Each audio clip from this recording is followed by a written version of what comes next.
ஜெபம் செய்வோம். அன்பும் இரக்கமுள்ள பரலோக பிதாவே, மனமகிழ்ச்சியான இந்த காலை வேளைக்காக நன்றோடு ஸ்தோத்திரிக்கிறோம். இந்த மாத பிறப்பில் நாங்கள் இருக்கிறோம்.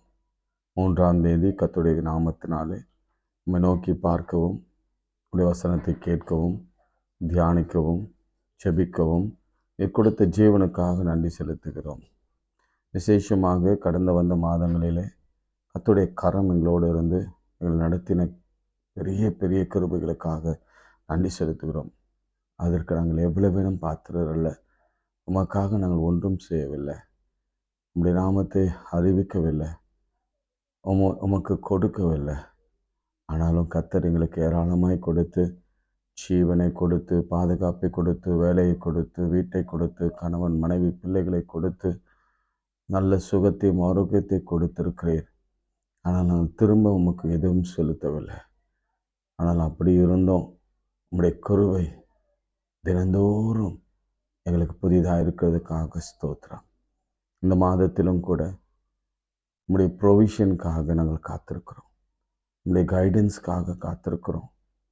உம்முடைய வழிநடத்தலுக்காக, உம்முடைய பாதைக்காக, உம்முடைய பராமரிப்புக்காக நாங்கள் காத்திருக்கிறோம். எங்கள் தேவைகளெல்லாம் நீங்கள் சந்திக்கப்படணும், இந்த மாதமாவது எங்களுக்கு சந்திக்கப்படணும் என்ற ஒரு ஏக்கத்தோடு நாங்கள் காத்திருக்கிறோம். தேவரீர் எங்களுக்கு உதவி செய்யுங்கப்பா, அதிசயம் செய்யுங்க.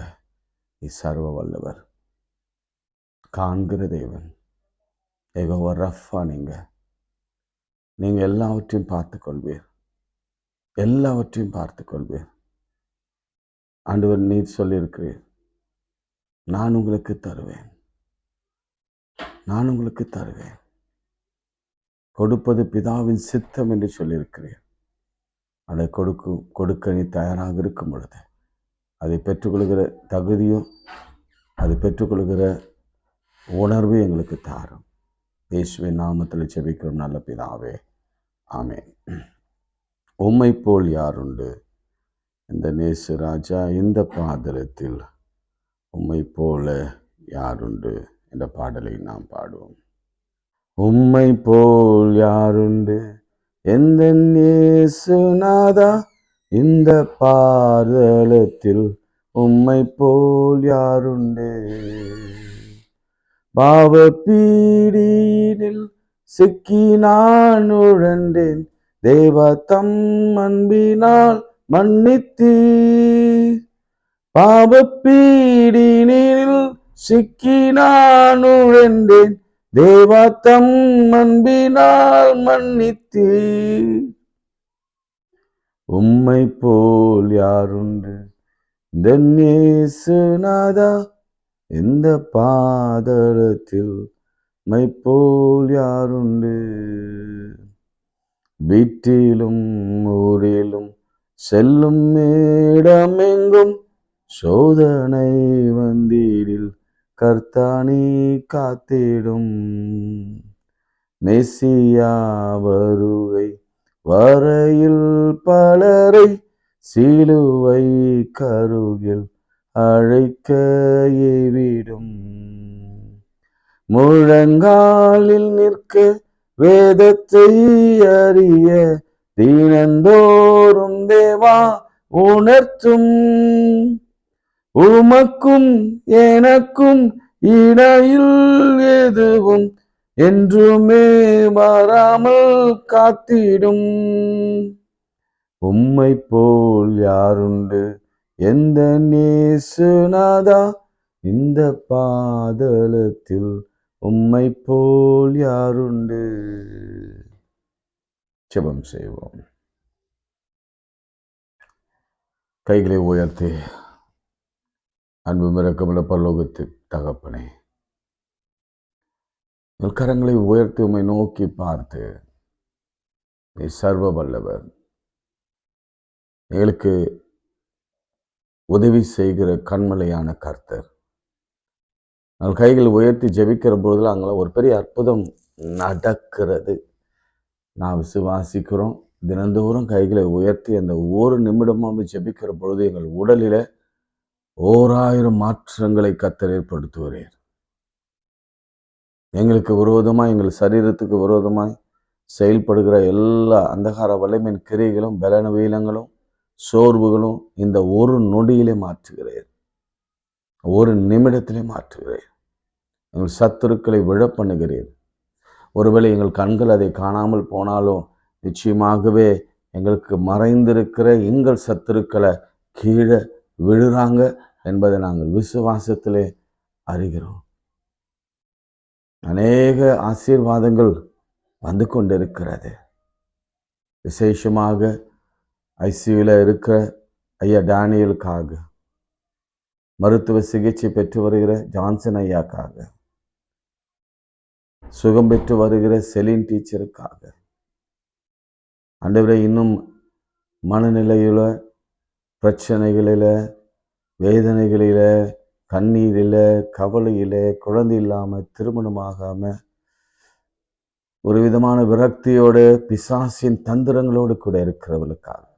சரி, ஒரு நிமிடம் கைகளை உயர்த்தி பிசாசினாலே பாதிக்கப்படுகிறவர்களை நீங்க கையை உயர்த்துங்க. ஆண்டவர் அங்க ஒரு பெரிய அலக்கழிப்பை நடத்துவார், அங்க பெரிய அக்கினியை போடுவார். அங்க அந்த பிசாசு எரிகிறத நம்ம விசுவாசத்துல பார்ப்போம். உங்களுக்கு யாராவது மனசுல நான் நினைச்சுக்கோங்க, அவங்க மேல ஆவியானவர் இறங்குகிறார். ஆவியானவர் இறங்கும் பொழுது அங்க விடுதலை உண்டாகும். அங்கு இருக்கிற எல்லாம் அசுத்தாவிகளை சுட்டரிக்கப்பட்டு பாதாளத்தில் போகும். எஸ் லார்ட், சுட்டரிக்கப்பட்டு பாதாளத்தில் போவதாக பொழுதே ஒரு வல்லமை புறப்பட்டு போகட்டும் இயேசுவின் நாமத்தினாலே. Thank you for healing Lord. Thank you for delivering Lord. Thank you for providing Lord. Thank you for your miracle, O Lord. In Jesus' name we pray. Amen. பிரியமானவர்களே, நான் புதிய மாதத்தில் ஒரு புதிய வாக்குத்தத்தத்தை உங்களுக்கு நான் கொடுத்து செபிக்க விரும்புகிறேன். வாக்குத்தத்தம் என்று சொல்வதை விட இதை நீங்கள் மனதில் ஆழமாக பதிய வைத்துக் கொள்ள வேண்டிய சில காரியங்களை நான் உங்களுக்கு விளக்கி காண்பிக்க விரும்புகிறேன். ஆவியானவர் நடத்துதல் படியே பல நேரங்களிலே நமக்கு பேரன், மரம் நல்லா இருக்கு, செடி நல்லா இருக்கு, ஆனால் அதில் கனிகள் இல்லை. ஒன்று, கடந்து வந்த பாதையெல்லாம் ஜனவரி மாதமிலிருந்து போன வருஷம் அல்லது போன வருஷத்துக்கு முந்தின வருஷம் உயிரோடு இருக்கிறோம், மரம் இருக்கு, ஆனால் கனிகள் இல்லை. நான் சொல்வது ஆவிக்குரிய கனிகள் மாத்திரமல்ல, ஆண்டவர் தேடின கனி மாத்திரமல்ல. நான் சொல்றது குழந்தை கனியாக இருக்கலாம், வேலை கனியாக இருக்கலாம், அல்லது ஆசீர்வாத கனியாக இருக்கலாம், அல்லது கடனிலிருந்து விடுதலை பெறுகிற அந்த கனியாக இருக்கலாம். பிரச்சனை, அதாவது பேரன்னஸ், ஒன்றுத்துக்கு பிரயோஜனம் இல்லை. மரம் இருக்கு, பச்சையா இருக்கு, ஆனா அதுல ஒன்றும் இல்லை. அப்படிப்பட்ட வேதனை உள்ள ஒரு வாழ்க்கை. என்ன சொல்ல போனா, நாம ஏமாந்ததை விட நம்மை பார்த்து ஏமாந்தவங்க நிறைய பேர். அதே போல நம்மை பார்த்து மிகவும் ஏளனமாய் சிரித்தவர்கள் அநேகர். தெய்வம் தெய்வம் சுத்துறான், கடவுள் கடவுள்ன்றான், அதிகாலையில் ஏந்திச்சோம் பண்றான், பைபிள் வாசிக்கிறேன்னு சொல்றாங்க. ஆனா இவங்க வாழ்க்கையை பார்த்தா ஒன்றும் கனித்தர்ற மாதிரி தெரியலையே. இவங்க வாழ்க்கையில ஒரு ஒரு ஒரு நன்மையும் வரலையே. அதே பலவீனம், அதே குழந்தையின்மை, அதே பிரச்சனை, அதே கணவன் மனைவி சண்டை, அதே வறுமை, பேரன்னஸ். இப்படிப்பட்ட ஒரு சூழல். இது ஒரு பக்கம். இன்னொரு பக்கம், நம்முடைய வாழ்க்கை இதுவரைக்கும் ஒரு அடியோடு அறுக்கப்பட்ட மரத்தை போல நம்முடைய வாழ்க்கை, அடியோடு அறுக்கப்பட்ட வாழ்க்கை. அவ்வளவுதான். இனிமேல் ஒரு பிரயோஜனமும் இல்லை. அவ்வளவுதான். நீங்க இந்த அடிமரத்தை நீங்க பார்த்தீங்கன்னா உங்களுக்கு தெரியும். சில வீடுகளில நாம சில இடங்களிலே மரத்தடியோடு அறுத்துருவாங்க. அறுத்துட்டா அது காஞ்சி போகும், அது வேர்கள் காஞ்சி போகும், அது பட்டு போயே இருக்கும். அப்படிப்பட்ட ஒரு சூழ்நிலையிலும் நாம் கடந்து வந்திருக்கிறோம். ஒரு காலத்தில் நல்லா இருந்தது அந்த மரம். அந்த மரம் கனி கொடுக்கலன்னு அதனுடைய முதலாளி அதை வெட்டிட்டாரு. இந்த மாதிரி உலகத்திலிருந்து நாம் வெட்டப்பட்டிருக்கிறோம். சமுதாயத்திலிருந்து நாம் வெட்டப்பட்டிருக்கிறோம். திருச்சபையிலிருந்து நாம் வெட்டப்பட்டிருக்கிறோம். ஏன் குடும்பத்திலிருந்து நாம் வெட்டப்பட்டிருக்கிறோம். கணவன், மனைவி, பிள்ளைகள் கூட தனித்தனியா நீங்க பார்க்கும் பொழுது அதுல ஒருவர் அது அடிமரத்தை போல நோ யூஸ், அவ்வளவுதான் அந்த வாழ்க்கை போயிற்று என்ற நிலைக்கு நாம் தள்ளப்பட்டிருக்கிறோம். ரைட். இப்போ அப்படிப்பட்ட நிலையில இருந்த ஒருத்தரை தான் நான் உங்களுக்கு சொல்லி காண்பிக்க விரும்புகிறேன். ஆதியாகும் நேற்று நான் ஆரம்பித்தேன் டே பிஃபோர் எஸ்டர்டே. ஆதியாகும் 25ஆம் அதிகாரம் 20ஆம் வசனத்திலிருந்து ஈசாக்கு ஜெனசிஸ் 25:20 ஈசாக்கு ரெபெக்காளை விவாகம் பண்ணுகிற போது 40 வயதாக இருந்தார். இந்த மாதம் ஆண்டவர் சொல்லுகிற ஒரு வார்த்தை என்னன்னா, திருமணம் இல்லாது இருக்கிறதும் ஒரு பேரனஸ் தான். நல்லா கவனிங்க. இந்த காலங்களிலே நிறைய பேருக்கு திருமணம் நடக்குது. நாளைக்கும் எனக்கு தெரிந்தவங்களெல்லாம் திருமணம் நடக்க போகுது. அவர்களுக்காக நாம் ஜெபித்துக் கொள்வோம். எப்படியோ இந்த 11 டேஸ்க்குள்ள சில திருமணங்கள் வேக வேகமாக நடத்தி முடித்துருவாங்க. இன்னைக்கு ஆண்டவர் இந்த திருமணமாகாத பிள்ளைகளோடு பேசுகிற வார்த்தையை கவனிங்க. அவன் 40 வயதான பிறகு அவனுக்கு ஒரு விவாகம் நடந்தது. ஆண்டவர் ஏன் தாமதப்படுத்துகிறார் அப்படின்னா, உங்கள் மேரேஜே ஏன் டிலே ஆகுது அப்படின்னா, ஏன் ஆண்டவர் எல்லா நேரத்துலையும் நமக்கு எல்லாம் நன்மையை செய்திருக்கிறார், ஆனால் அந்த மேரேஜ் விஷயத்தில் மாத்திரம் காலதாமதப்படுத்துகிறார் என்று சொன்னால் அதுக்கு ஒரு அர்த்தம் உண்டு. ஒரு விசேஷமானதை, சிறப்பானதை, உங்களுக்கு ஏற்ற துணைய, உங்கள் வாழ்வுக்கு மிகவும் ஆதாரமாக இருக்கிறத கரெக்டாக ஆண்டவர் கொடுப்பார். நிறைய பேர் இந்த நிகழ்ச்சியில் கலந்து கொண்டு இருக்கிறீங்க. என் மகனுக்கு நல்ல வரன் வேணும், என் மகளுக்கு நல்ல வரன் வேணும். நம்ம செய்ய வேண்டிய ஒரே காரியம், நேர்வழியாய் நடத்துகிற கர்த்தரிடத்தில் ஒப்பு கொடுப்போம். அவர் நிச்சயம் கால தாமதமின்றி காரியங்களை வாய்க்க பண்ணுவார். இந்த காரியம் கர்த்தரால் ஆயிட்டு நீங்க சொல்ல போறீங்க. இந்த மாதம் பிப்ரவரி மாதம் இந்த காரியம் கர்த்தரால் ஆயிட்டு நீங்கள் சொல்ல வருகிற நாட்கள் வந்து விட்டது. நான் இன்னொரு ஆலோசனை உங்களுக்கு சொல்றேன். இந்த 11 டேஸில் பொண்ணு பார்க்கக்கூடாது, 11 டேஸில் திருமணம் ஆகக்கூடாது, 11 டேஸில் இந்த நம்பிக்கையை நான் முற்றிலுமாக அதை நான் மறுக்கிறேன்.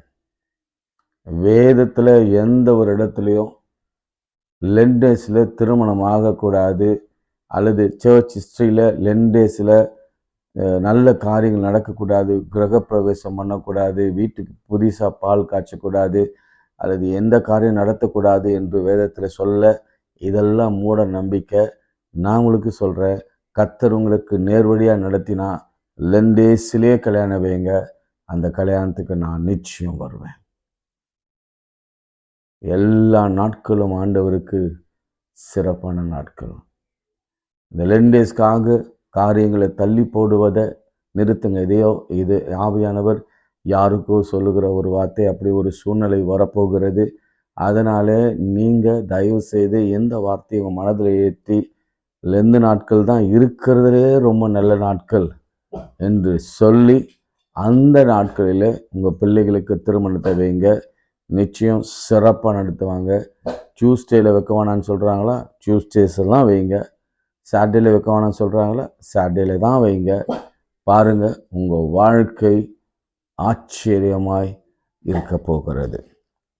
முதல் குறிப்பு, நான் இந்த மாதத்தில் ஒரு பேரன் செடிக்கு கர்த்தர் ஒரு நல்ல துணையை அவர் ஏற்படுத்த போகிறார். அல்லேலூயா.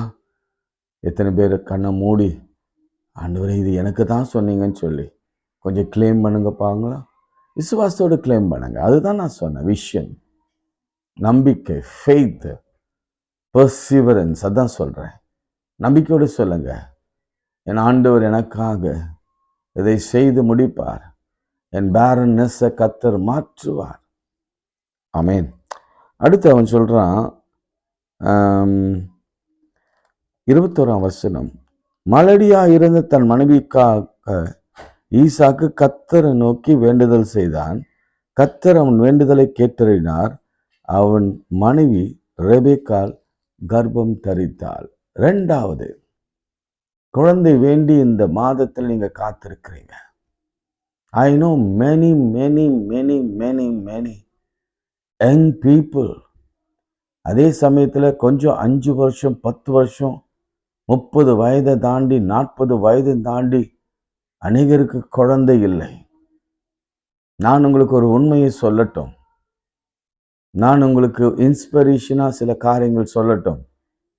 ஆவியானவர் உங்களை உற்சாகப்படுத்தட்டும். ஈசாக்குக்கு எந்த வயசுல குழந்தை பிறந்தது தெரியுமா? எத்தனை வருடம் கழிச்சு குழந்தை பிறந்தது தெரியுமா? ஈசாக்கு 40 வயதுல அவனுக்கு திருமணம் ஆயிற்று. 20 வருஷம் காத்திருந்தான். ஒரு நாள் மேல அவனால காத்திருக்க அவனால் முடியல. அந்நாளை போல அவன் கதறி கதறி அழுகிற சூழ்நிலைக்கு வந்தான். இது வேண்டுதல் என்றதை வெறுமனே வேண்டுதலாக நினைச்சிடாதீங்க. அந்நாளையும் ஈசாக்கியும் பக்கத்துல வச்சு பாருங்க. அதுதான் நடந்தது. மலடியா இருந்த தன் மனைவிக்காக அவன் வேண்டுதல் செய்தான். கர்த்தர் அவன் வேண்டுதலை கேட்டருளினார். அவன் மனைவி ரெபெக்காள் கர்ப்பம் தரித்தாள். எத்தனை வருஷம்? 26ஆம் வசனம். பின்பு அவன் சகோதரன் தன் கைகளினாலே ஏசாவின் குதிக்காலை பிடித்து கொண்டு வெளிப்பட்டான். அவனுக்கு யாக்கோபு என்று பெயரிட்டார்கள். இவர்களை அவள் பெற்றபோது ஈசாக்குக்கு 60 வயது ஆயிருந்தான். எத்தனை வயசு? 60 வயது. நீங்க 3 வயதுல 2 வயது ஆனவனை, 2 வருடம் ஆனவனை மன்னிக்கும், 2 வருடம் ஆனவனை, 3 வருடம் ஆனவனை ஐயோ காலதாமதம் என்று கவலைப்படுறீங்க. நல்லது, எஸ், எல்லாரும் கவலைப்பட வேண்டும். ஆனால் ஈசாக்கு தியானிக்கிறவன், ஜெபிக்கிறவன், கர்த்தருக்கு பயந்தவன், தன்னை அர்ப்பணித்தவன், தகன பலியா தன்னை ஒப்பு கொடுத்தவன் 20 வருஷம் காத்திருந்தான்.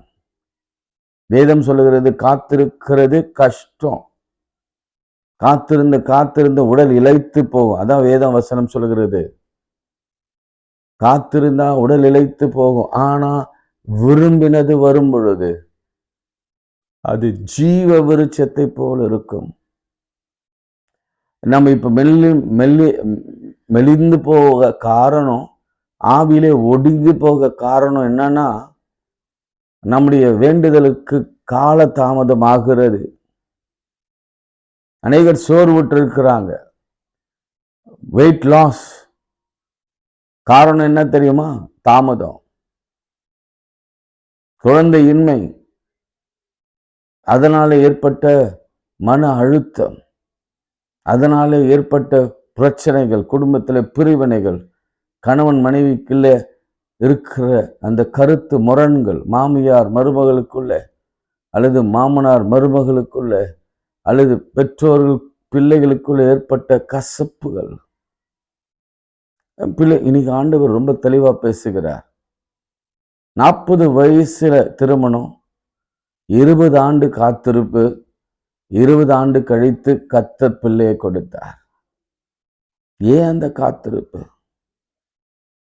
ஏன் அந்த வெயிட்டிங் பீரியட்? கர்த்தருக்கு காத்திருக்கிறவர்கள் புதுபலடைந்து கடுகுகளை போல சட்டைகள் அடித்து எழும்புவார்கள். அவர்கள் ஓடினாலும் இளைப்படையார்கள், நடந்தாலும் சோர்ந்து போகார்கள். கர்த்தருக்கு காத்திருக்கும் பொழுது கர்த்தர் கர்த்தர் ஏன் காக்க வைக்கிறார் என்பதை முதல்ல புரிந்து கொள்ளுங்க. கர்த்தர் தான் இதை செய்கிறார். ஏன் அன்னாளை காக்க வைத்தார்? ஏன் நம்ம இப்ப வாசிக்கிற ஈசாக்கை 20 வருஷம் காக்க வைத்தார்? ஏன் மனோவாவை காக்க வைத்தார்? ஏன் நம்ம எலிசபெத் சகரியாவை காக்க வைத்தார்? இந்த பிள்ளைகளுடைய வாழ்க்கையெல்லாம் கொஞ்சம் பாருங்க. ஒண்ணு நான் சொல்லிட்டு வருமா? காத்துன்னு வர்றது. ஈசாக்கு 20 வருஷம் காத்திருந்ததுனால 2 பிள்ளைகள் வந்தாங்க. அந்த 2 பிள்ளைகளும் இன்றைக்கு 2 நேஷன்ஸாக இருக்கிறாங்க. அப்படின்னு என்ன? அவங்க சந்ததியில வந்தவங்க தான் நாம. அதை நம்ம கிளைம் பண்ணலாம். அப்ப பழுகி பெருகி பூமியை நிரப்புங்க என்று ஆதாமுக்கு சொன்னதும் ஆபிரகாமுக்கு காண்பித்து சொன்னார். வானத்து நட்சத்திரத்தை போலவும் கடலின் மணலை போலவும் கடற்கரையின் மணலை போலவும் உன் சந்ததியை மாற்றுவேன்னா யார் வழியா? 20 வருஷம் காத்திருந்தவன் வழியா? உனக்கு கொடுக்க போகிறது 2 நேஷன்ஸ். நேஷனை ஆள போறவங்க, நேஷனுக்கு அதிகாரியா இருக்க போறவங்க, நேஷன்ல பெரிய ஊழியம் செய்யறவங்க, நேஷன்ஸ்ல போயிட்டு மருத்துவம் செய்யறவங்க, நேஷன்ஸ்ல போயிட்டு ஆளுகை செய்யறவங்க, தானியலை போல, ஷேத்ராக்கு போல, ஆபத்நேகோவை போல. உங்களுக்கு ஒருவேளை ஆரம்பத்துல கொடுத்திருந்தா என்னவா இருப்போம் தெரியுமா? நம்ம நிலைமை ஒரு சாதாரண வேலையிலே தான் நம்ம உழந்து வாழ்ந்து கொண்டிருப்போம். உலகளாவிய ஒரு ஒரு ஒரு பெரிய அந்தஸ்து வாய்ப்பே இல்லை. அடுத்து நீங்க எடுத்துக்கொள்ளுங்க. ஏன் அன்னாளுக்கு டிலே? அன்னாள் போய் கணவன் இடத்துல அழுவுறா. அப்ப கணவன் அவளை சமாதானப்படுத்துகிறா. Right, okay. அடுத்து தேவனிடத்துல போய் முறையிடுகிறா. கொஞ்சம் ஜெபம் பேட்டர்னும் மாறுது.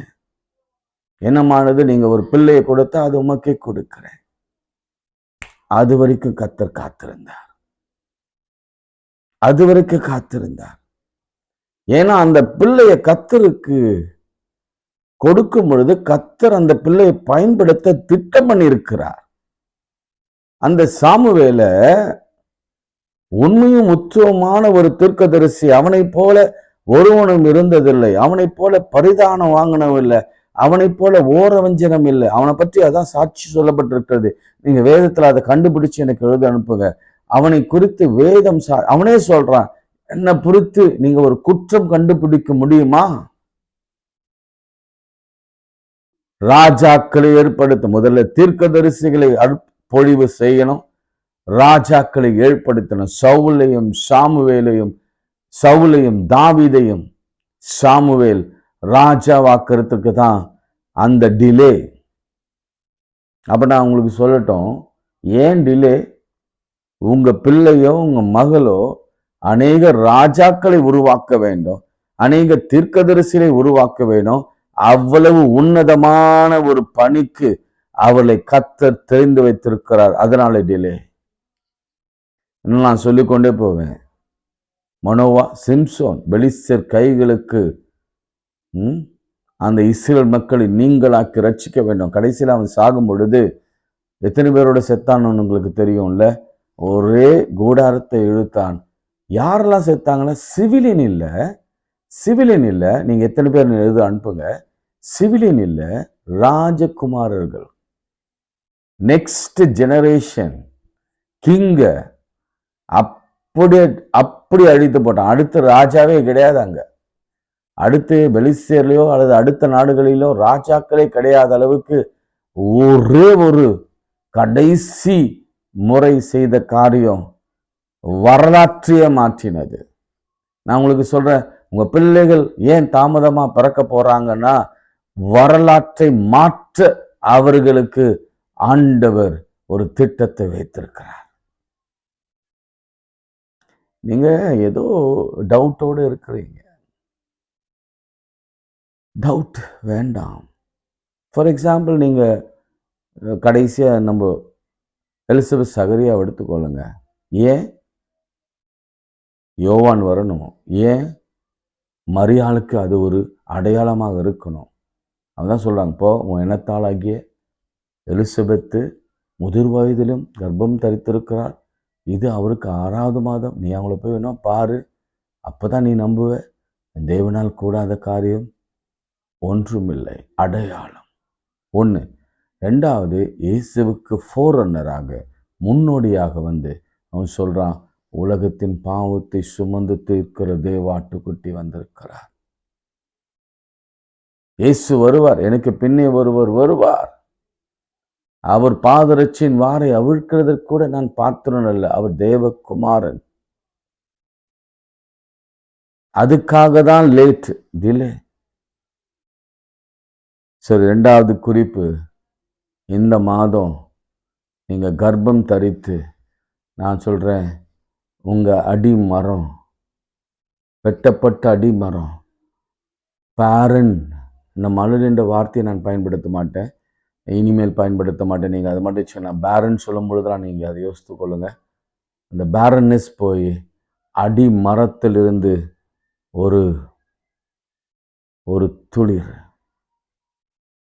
அதனுடைய வேரிலிருந்து ஒரு கிளை. ஏசாயாவினாலே இயேசுவுக்கு சொல்லப்பட்ட தீர்க்க தரிசன வசனம். ஆனா இன்னைக்கு ஆவியானவர் உங்களுக்கு அதை சொல்லுகிறார். நீங்க வெட்டப்பட்ட மரம் போல இருக்கிறீங்களா? கனி கொடுக்கல அப்படின்னு ஒரு கவலை உங்களுக்குள்ள இருக்கிறதா? அப்ப நான் இன்னொரு உதாரணத்தை உங்களுக்கு சொல்றேன். உங்க வாழ்க்கை வெறும் கட்டை போல இருக்கிறதா? யோவானின் கட்டையை வைத்தாங்க. 12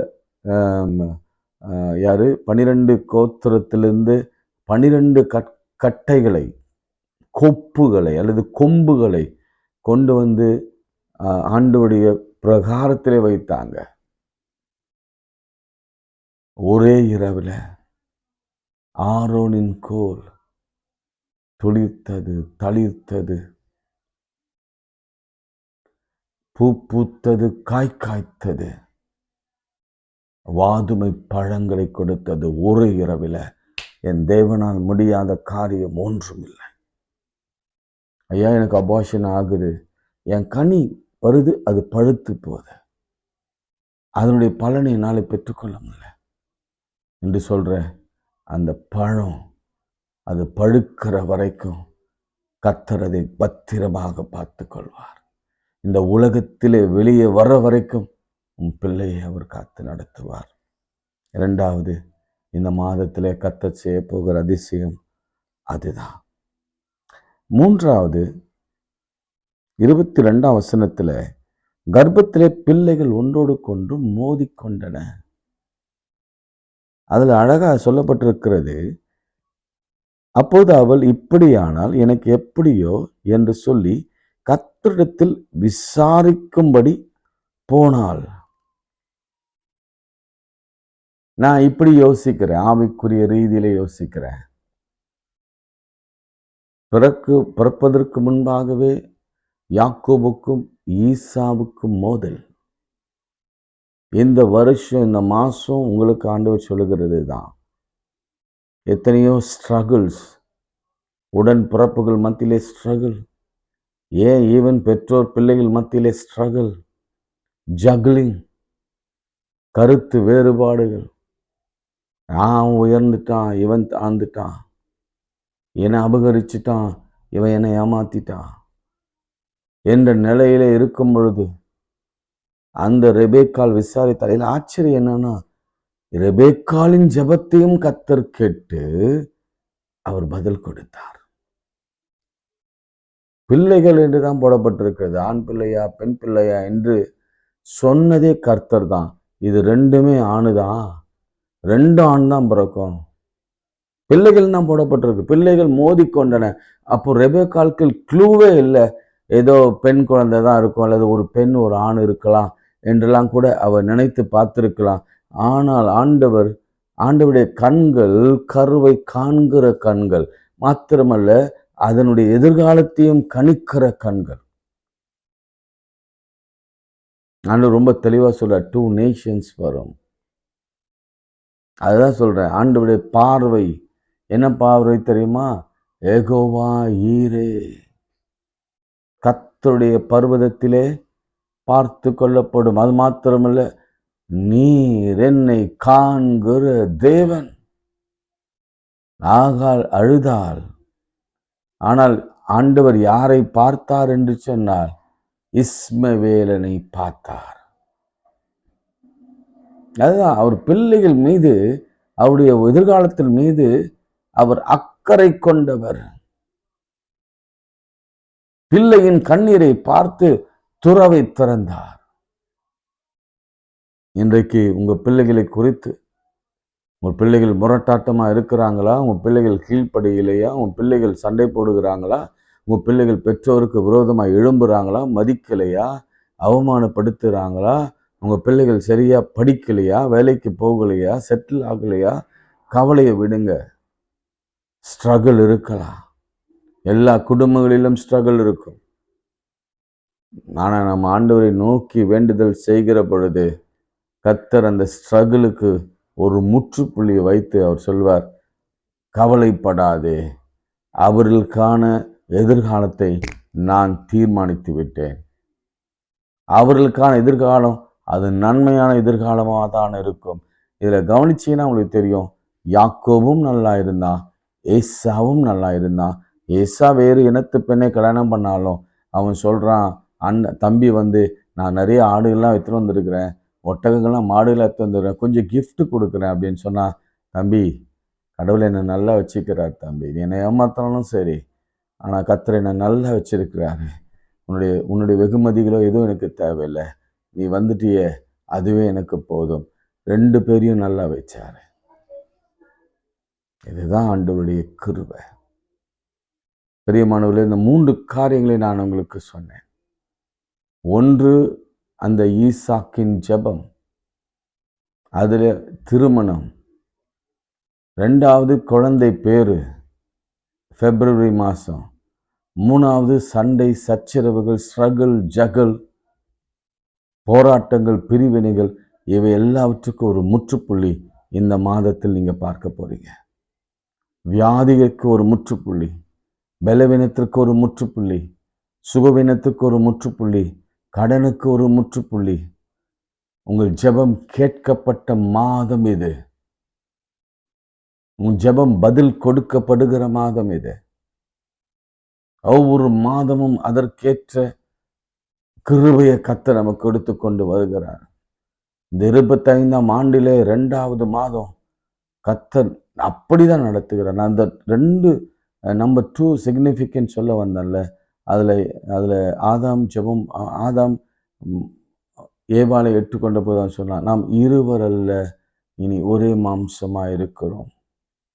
அங்க ஆரம்பிக்குது இருவர் பற்றி. 2 அங்கதான் ஆரம்பிக்குது. இன்னும் நிறைய வசனங்களை நான் உங்களுக்கு காண்பித்து கொண்டே போயிருக்க முடியும். 2ஆம் மாதத்தில் ஆண்டவர் இருவரை இணைக்கிற மாதம், சேர்க்கிற மாதம். Is a month of unity என்று நான் சொல்லுவேன். month of coming together என்று சொல்லுவேன். தனியா இருக்கிறதுக்கும் 2 பேரும் சேர்ந்து இருக்கிறதுக்கும் பிரசங்கி சொல்லுவான்ல, உன்னத பாட்டில் பார்க்கலாம், 2 பேரும் சேர்ந்திருப்பது நல்லது. அப்படி சேர்ந்திருக்கிற நாட்கள் வந்திருக்கிறது.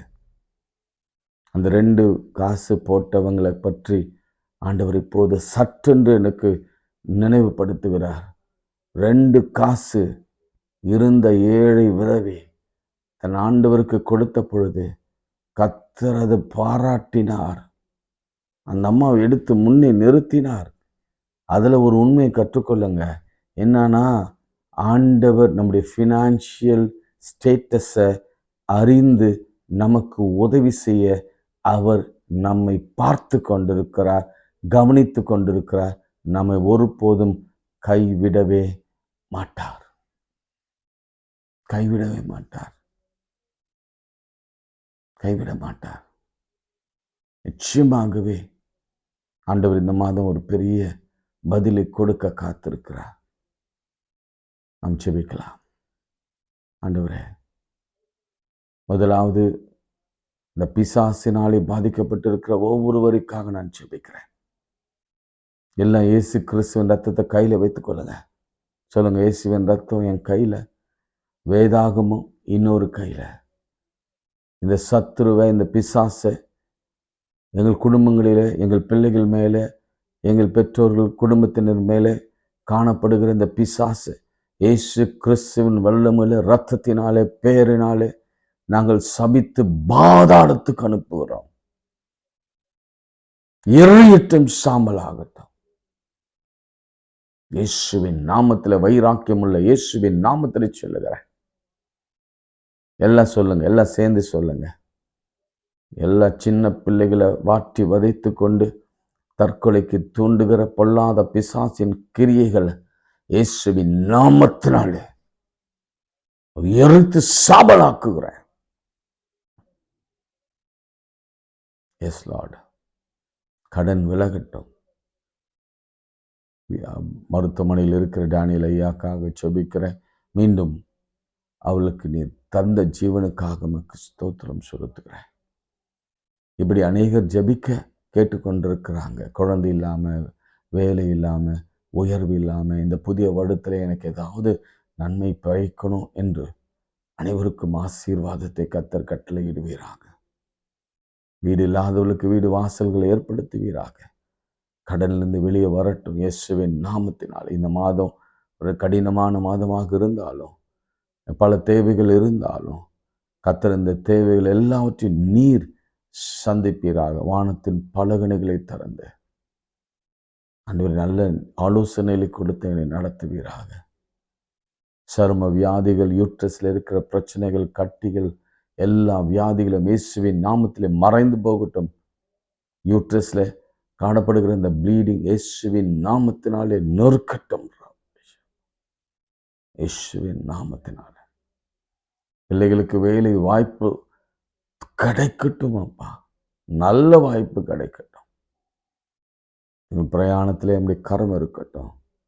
நாங்கள் சந்தோஷமாய் வாழ்ந்து, உமக்காக வாழ்ந்து, நாங்கள் எங்கள் ஊழியத்தை நிறைவேற்ற உதவி செய்யும்.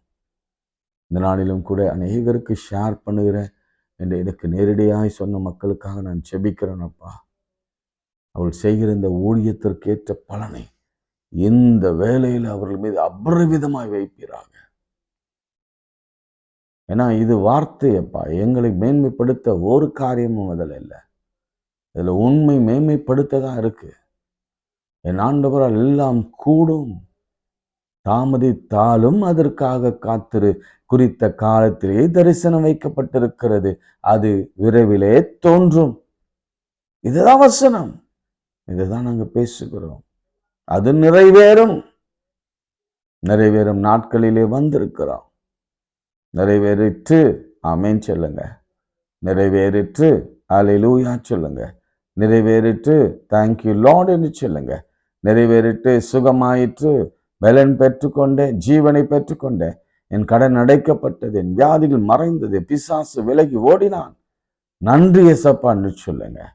இயேசுவின் நாமத்தில் ஜெபிக்கிறோம் பிதாவே, ஆமென். நமது ஆண்டவராகிய இயேசு கிறிஸ்துவின் கிருபை, பிதாவாகிய தேவனுடைய அன்பு, பரிசுத்தாவின் ஐக்கியம் நாம் அனைவரோடும் கூட ஆண்டவருடைய வருகை மட்டும் தங்கி இருப்பதாக.